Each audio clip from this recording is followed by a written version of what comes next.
Can TSH help identify central versus primary thyroid issues?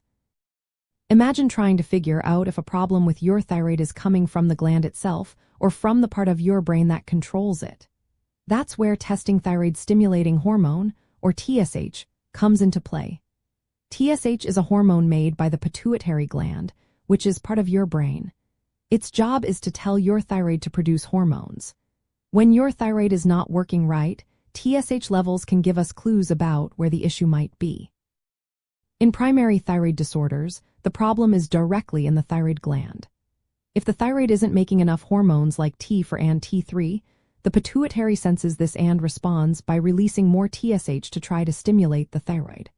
So, in primary hypothyroidism, TSH levels are usually high, and the levels of free T4 are low. This is a clear sign that the thyroid gland itself is not functioning properly.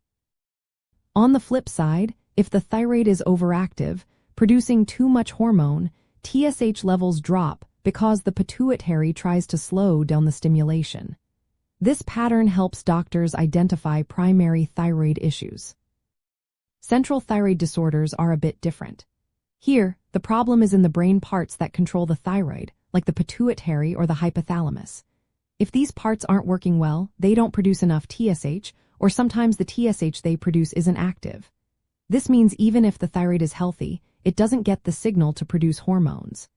In central hypothyroidism, TSH levels can be low or sometimes normal, but the thyroid hormones are still low.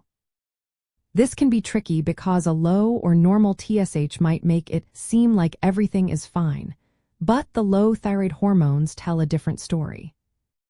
So, can TSH alone tell us where the problem is? Not quite. Because TSH levels can be misleading in central hypothyroidism, doctors always look at both TSH and free T4 levels together. If TSH is high and free T4 is low, it points to primary hypothyroidism. If TSH is low or normal but free T4 is low, it suggests a central problem. This combined approach helps ensure the diagnosis is accurate.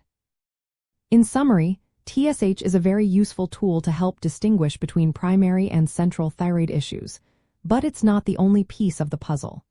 Doctors interpret TSH alongside free thyroid hormone levels and consider your symptoms and medical history. This balanced approach aligns with current medical guidelines and helps ensure you get the right diagnosis and treatment. If you're concerned about your thyroid health, always consult a healthcare professional for personalized advice.